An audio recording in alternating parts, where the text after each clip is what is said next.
So for today's reading, we read about the asteroid that crashed into the Earth about 66 million years ago, and was a pretty big deal for all the creatures that were living at the time and had been able to get to where they'd gotten at the time. It made a huge impact, in part because of where it crashed. And it's seen now to be what we think of as probably the most supported idea for how the dinosaurs, most of the dinosaurs, went extinct, because the asteroid site can be dated to about the time of extinction, and dates are difficult to do back then when we're talking about that many years ago, but it seems like good evidence. Not everybody in the scientific community, there are other ideas out there, but I think this is pretty close to being our best explanation. Well, there might be some other ideas that emerge, but right now we'll go with this one. So one of the things I asked you was why this course is called People, and we're supposed to be reading about people. And so I asked, why should we read something about something that happened 66 million years ago? Now, some of you were very brave, said, well, that's mean.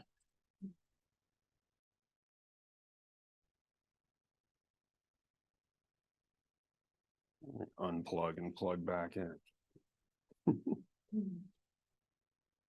See what happens.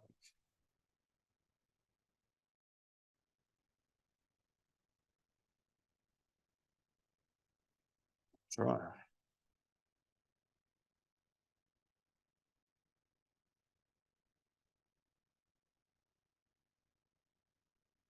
Some of you said, well, because we want to start 66 million years ago and work our way forward from there. I want to start back at the beginning. I want to go from 66 million years ago and just work our way up. And that made me, I guess it made me smile a little bit, or it made me scared. It made me afraid, because I don't want to do 66 million years of history, man. No. There's no way we're going to do that in this class. We have to skip ahead. There's no way we can do that. So thank you for wanting to do 66 million years ago, but no. On a somewhat related note, some of you said, well, it's always good to know what happened before we were around. Like some people like to know these things. And I guess, there are some weird people out there who just like to know things because it's good to know things. But in my opinion, I want to know why I'm knowing things. I don't like to just read things because they're there. So, if you're one of these people, that's fine. For me, I'm not that interested in that. But, it's always good to know. It's better to know than not to know. Some of you said, well, this asteroid cleared the way for humans, which is technically kind of true, but not. I guess I want to just pause here and talk about the scope of evolutionary history. So 66 million years ago, for whatever reason, the dinosaurs, those big lumping dinosaurs, they go away. Probably the asteroid, but they go away. Now, if we look back 8 to 10 million years ago, that's when some creatures emerge on this planet that are not like humans, that are not like chimpanzees that we know today, and are not like the bonobos that we know today, which is an ape species that is basically, but they would be the most recent common ancestors of those three species. That is to say, they were a creature that eventually would give rise to a range of different creatures. And today, the descendants of those creatures have their most recent common ancestor, again, 8, 10, 12 million years ago, these things don't happen all at once. It's not like somebody just split off and that was it. These things happen gradually and there's shifts and things. But that common ancestor, which again is not like humans, it's not like chimps, and it's not like bonobos that we see today, is around 8 million years ago about. And also, that common ancestor led to all kinds of other creatures that we don't see today that may have been doing their own things and they went their own way. The Australopiths and well, probably Homo naledi, which you may have heard about, and various things, Neanderthals, all these creatures that are not with us today, but had their fun, you might say.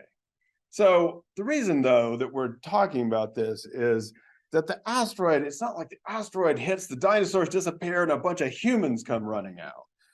There may have been, this is like a 58 million year gap, which is very difficult for us to understand as human beings.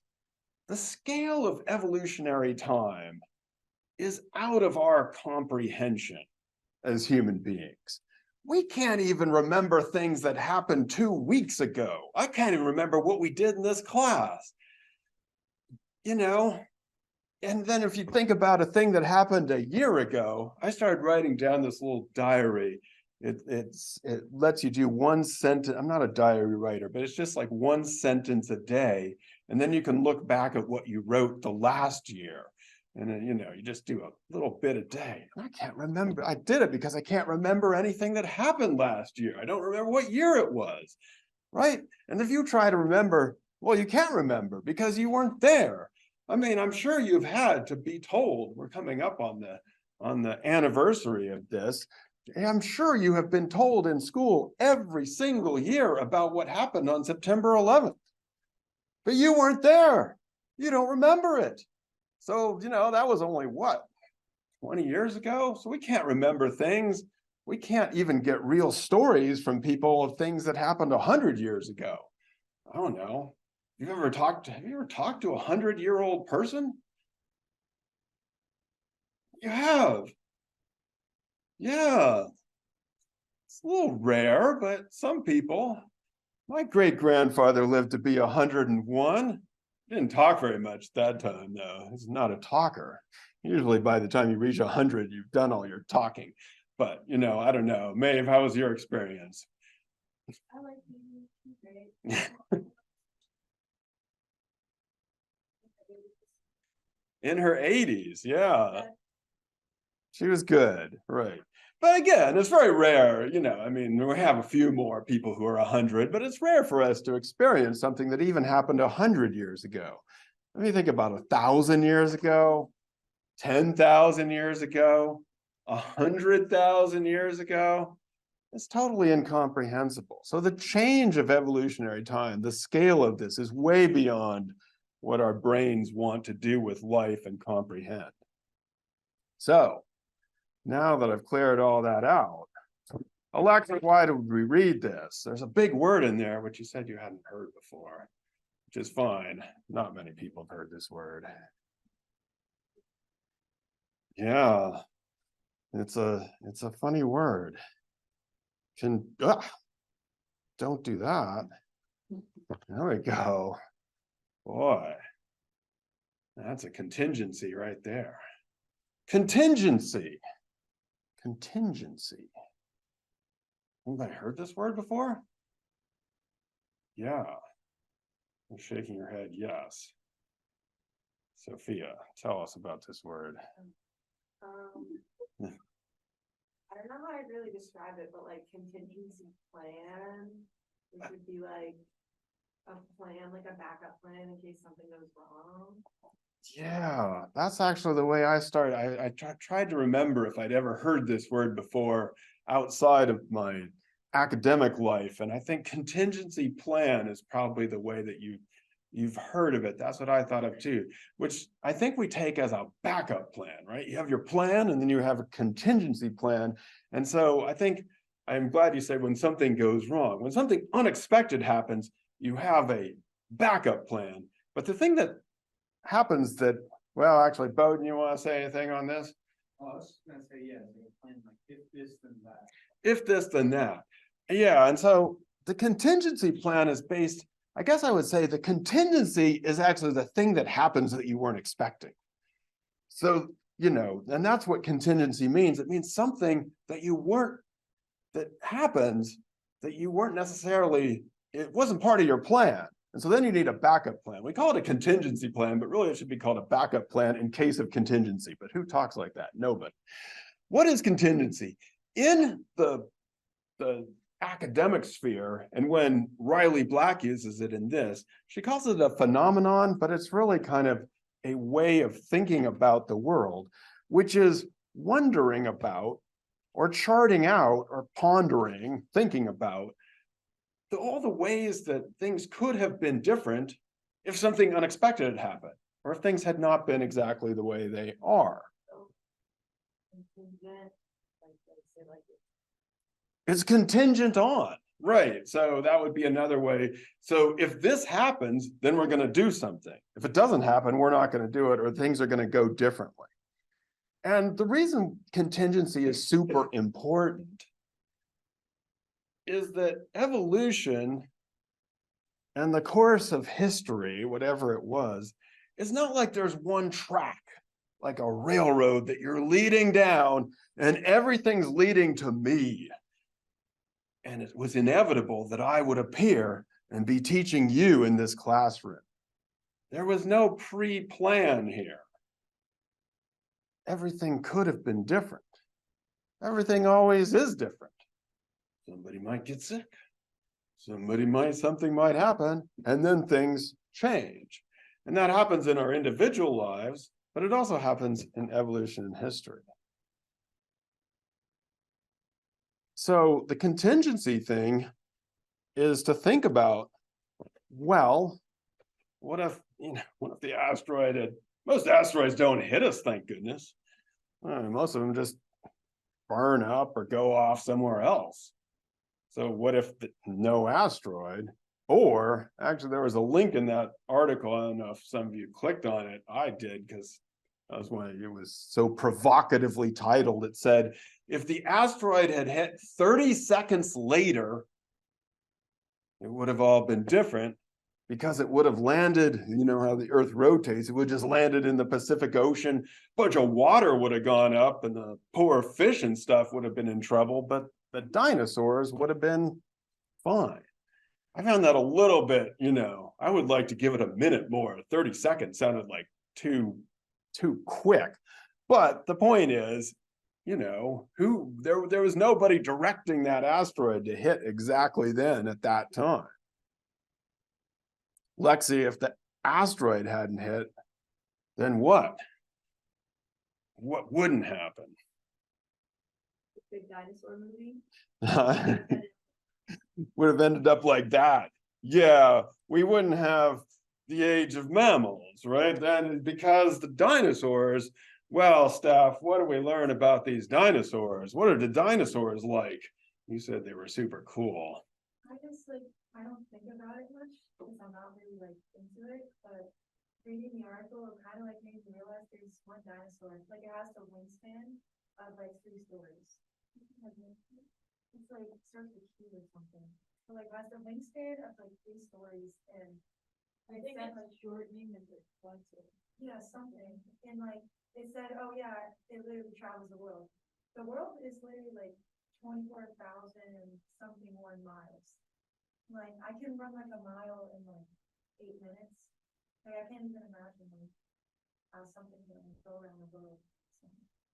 Go around the world with this big wingspan. And then, of course, all those dinosaurs that we like to learn about, the big ones that stomp around, and the mammals that time are like this, they're just emerging. There's little furry things trying to get a foothold in there. If the asteroid hadn't done the mammals a favor, they would have done something probably, and things would have happened. But in all probability, if you didn't have this space cleared for the mammals, we probably wouldn't wouldn't have humans. Now, again, I don't want to get into the idea that somehow the asteroid hits, clears it off, and now we get the humans inevitably, because even that would be tricky. So, that we have this contingency thing where, some of you wanted to know, like, why did humans survive? Well, I mean, humans might not have ever emerged had it not been for this kind of random thing that happened back then. At the end of the article, or near the end, Riley Black uses another, her words get bigger as we go along. She talks about introspective and ruminations. So she says, the age of reptiles would have marched on unimpeded. So basically, these reptilian dinosaur type things would have kept on going. They would have basically still been able to dominate the world. But without the origin of any species introspective enough to engage in such ruminations about time and its flow. So a species that is introspective enough. What is a species that is introspective enough to engage in ruminations? Yes. Well, like humans, we're kind of like the only species that can have like complex thoughts and whatever. So it's sort of like the world would have gone on, but nothing would have been there to like observe what was happening. There wouldn't have been somebody to be thinking about it and wondering why this happened. And, we might think there are other creatures that they probably ruminate and they probably introspect. And sometimes you look at them and you think your dog is really thinking hard, but they have not told us about evolution. They have not written anything down, and they are not professoring, and they are not writing anything down. So they might be thinking, but they certainly haven't told us about it. Yes, ma'am. Aren't we evolving right now? Exactly. We are evolving. Everything is engaged in this process of evolution, which, by the way, evolution only means change over time. It means things are always changing and developing. It's not on a track. It's not going forward. It's not going up. It's just going. The dogs, the turtles. Anybody else? Give me another thing. The dolphins. Dolphins might be ruminating. They've shown some signs that they are thinking and singing and being smart, but they haven't told us anything about evolution yet. They might be onto it, but we don't know. They might be smarter than us and they just haven't told us yet, and we might be too stupid to understand the dolphins. That is possible, but up until now, we have not been able to put a dolphin in as a teacher. That would actually be cool, though. If you could learn from a dolphin, solve our teacher shortage. Anyway. Yes. Maeve, you ask an excellent question. Evolution continues to go, and there is no inevitability that any creature figures it out, right? If we all go away, evolution will go on, and no one will be writing about it. No one will be ruminating about it. No one will be thinking about it, but it will still be happening to them, just like it's happening to us, even if we don't believe it or don't think about it. So we humans are very introspective and ruminating, but we seem to be, like I said, no, other species probably are introspective and ruminating, but we're the ones that think about things like evolution. What do you think minimum wage for a dolphin? Minimum wage for a dolphin teacher. If a dolphin starts teaching, I say double their pay, double pay. Yeah, definitely. To get them in the game. It's hard to tempt them out of their world. I think they got it too good. I mean, some people believe that the reason the dolphins haven't tried to do what we do is because they actually are smarter and have figured out that it's better to just be playing and singing and doing their dolphin thing. They don't want to look at your lives. You're all sitting here like you're not playing and singing and swimming around and being dolphin happy. You're all looking like you don't want to be here. They're actually bad. Yeah, they're great. Oh, they're bad? Oh, okay. Well, some people say the dolphins are bad. We're not going to get into the dolphins. Strike the dolphins. Maybe they're bad teachers. That's what I was always thought the dolphins were heroes. Oh, well.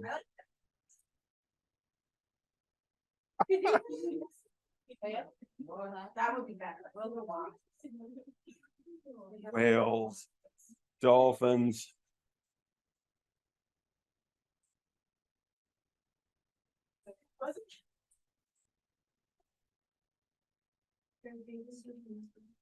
This brings us to a big question.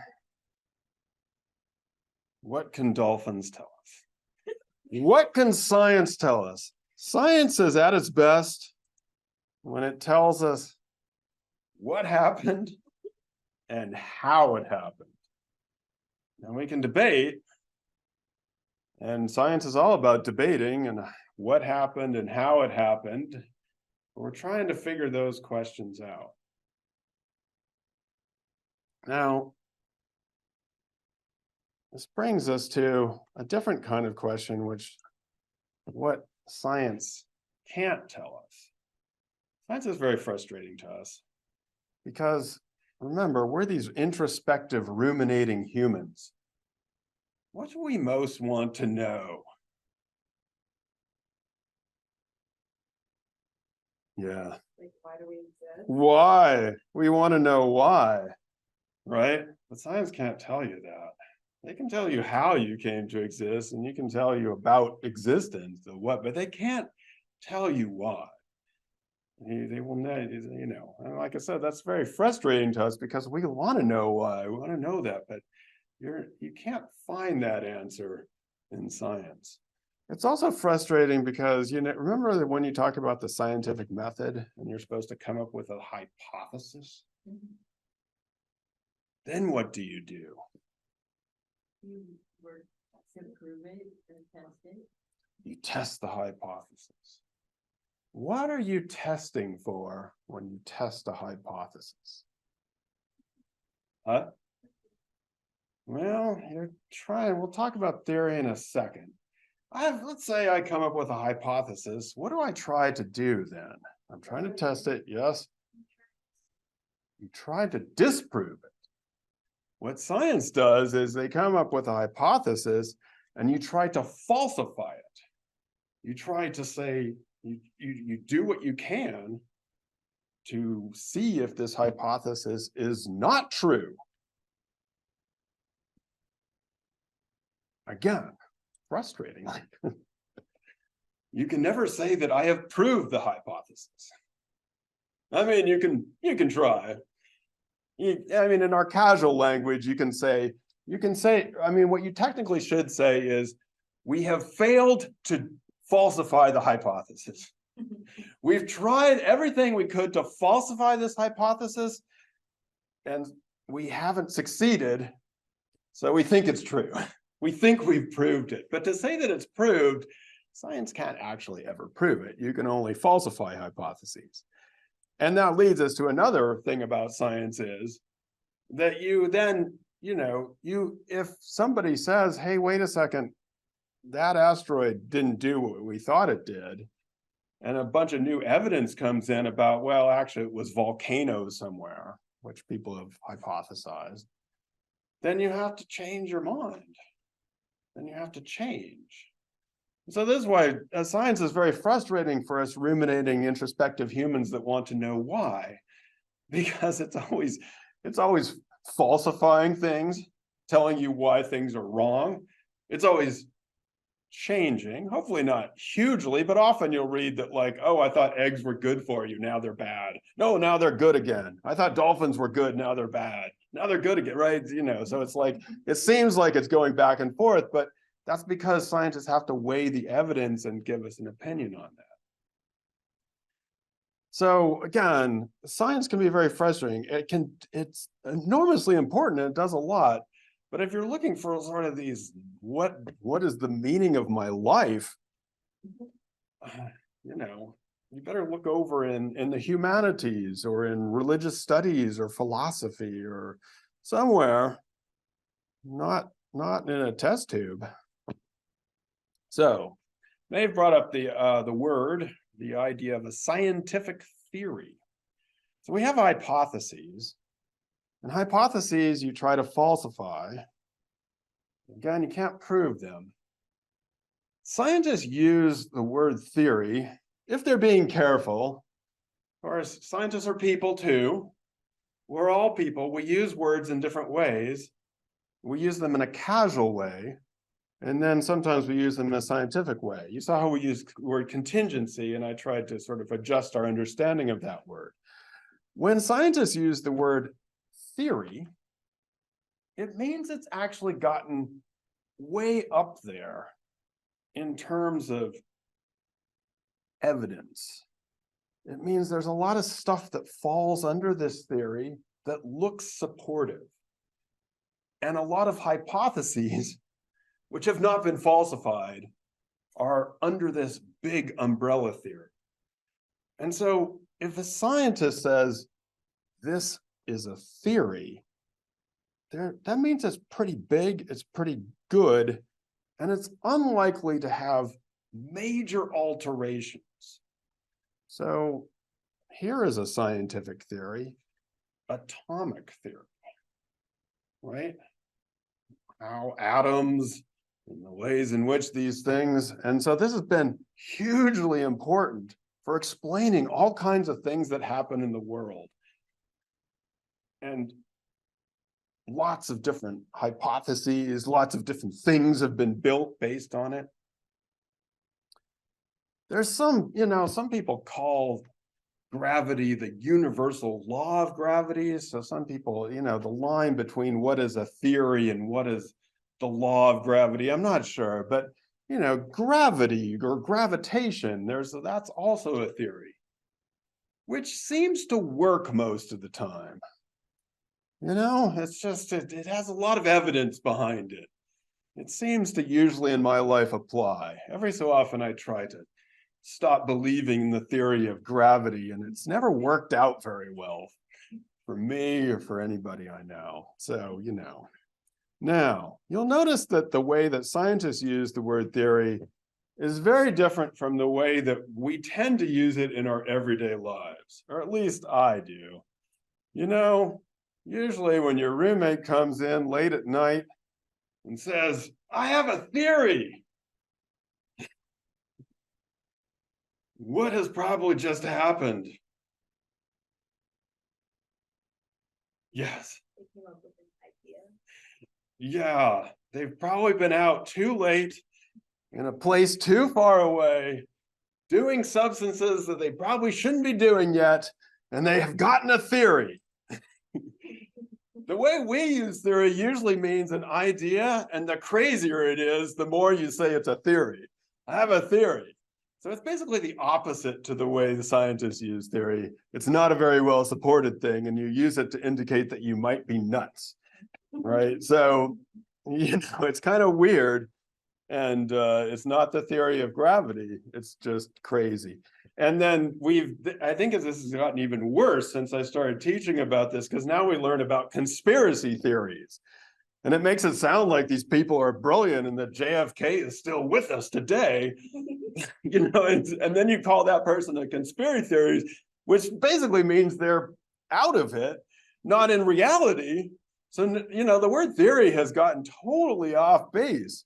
So, when somebody says something like evolutionary theory, which is a theory, yes. So for a scientist, they're like, yeah, we have evolutionary theory. Yay, it's good. But for some people, they're like, ha ha, it's just a theory. It's like JFK. It's like the Martians. But it actually is an interesting application of what we might consider a scientific hypothesis and a non-scientific idea. So some people have hypothesized, like Kalia said, that for some shit that happened out there that's weird, that an alien did it. And in fact, we will read about that. Oh, that. Yeah. Yeah. So, but let's not get into those things. But let's talk about, like, so some people have said, all right, here's one for you. That what happened is that, you know, evolution's going along, and then some aliens came down and put human beings there and then went off. Sounds like Seinfeld. Yeah, whatever. So, but you know, okay, so like that could be a hypothesis. It actually could be, right? You could say, all right, I'm going to look for evidence that people were put here by aliens. What would you look for? Well, you could look for aliens. Yeah, but they've probably gone far away. Yeah, Clea. I've seen like a lot of like videos and stuff. I think that videos and stuff, and it's like you can be seeing like these humans, and then you have like some weird ass eyes, like some weird ass figures. All right, but I guess I'm saying, what evidence would we look for that aliens arrived, put some human beings in, and then took off again? Like an abrupt, like, We have, Yeah. like we know it like happened gradually. We were just like there's like Right. nothing. So we'd look for abruptness, right? We'd look for kind of some sort of breach in history. I mean, kind of like the asteroid, right? Something big that happened. So evidence of abruptness. Maybe some sort of like material, like elements, metal that wasn't here. It's hard to believe that this could happen without some sort of craft or, you know, some burn, something that indicates a landing or anything like that. Yes. Well, yeah, okay, fine. We would look for things like a crop circle, except we're looking for them in the past. Yes. we would look for mentions in it in like ancient writings. Okay, so maybe somebody has seen this, so we look for observationals. All right, yes. This is actually from like a show on the channel that actually focuses on this, but they actually looked for carbon, like they carbon dated rocks to check for like nuclear radiation on it. So like I guess like if there was an alien ship or something before, Sure. have a nuclear radiation on it. Right. So you're actually trying to falsify the hypothesis or to try to find evidence for or against. All right. So you can go on YouTube and you can find wacky people, wacky looking creatures. As far as I know, to the best of my knowledge, this hypothesis has been falsified in the sense that there is no evidence for such an instant kind of event, landing, blah, blah. There isn't evidence. Sorry, guys, there just isn't. Now, I could then reformulate my hypothesis and say, those aliens were so smart that they put us here, and then they covered up their tracks, went away, and made it look like we evolved here. So they wouldn't know we did it. All right. At that point, I do not have a scientific hypothesis anymore. It may be true, but I can never test it in science because the aliens will always be one step ahead of me. And I can't find evidence for them because they buried it or got out of it. You see what I'm saying? So it doesn't hold any interest to me scientifically. Does it still interest me on YouTube? Sure, I'll click on anything. But it doesn't interest me in the classroom. It doesn't interest me in a science book. It doesn't interest me that way. I mean, all kinds of things are interesting that are just crazy. Maybe I shouldn't use that word, but you know what I mean. So let me talk to you about evolutionary theory. This might be a strange thing to say, but I'm just going to say it. I'm not asking you to believe in evolution. I don't believe it. In the sense of, it's not like giving meaning to my life, right? It's not something that I have to go in and like light a candle to, right? It's not a belief.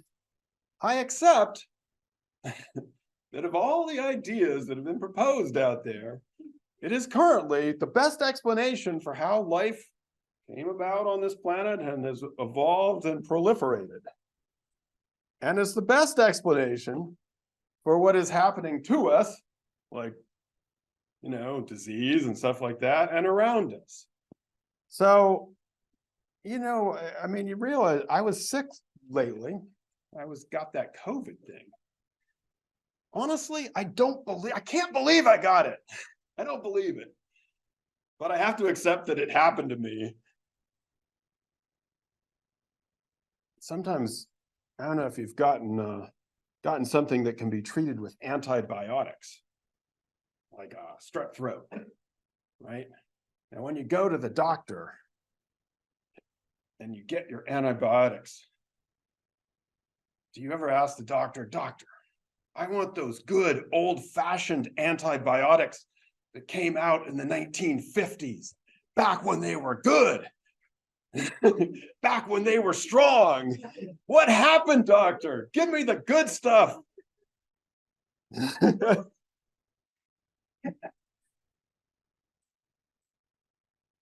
What would happen to you if the doctor gave you the antibiotics from the 1950s when they first came out? Get worse. Why? Doesn't everything get like resistant? That's why antibiotics. It's evolving. The diseases, the bacteria, have been evolving resistances to the stuff we give them. So I don't believe that I'm sick, but I accept that I need the best up-to-date antibiotics for the evolving bacteria that are affecting my life. And for those of you who have gotten the newest brand of COVID out there, right, we know that it's evolving. It's gotten variants. It's evolving to dodge our immunities. It's evolving to dodge the shots we got, and the fact that we got it last year. I got a new version, right? Same thing happens with the flu virus, all these things. So we don't have to believe it.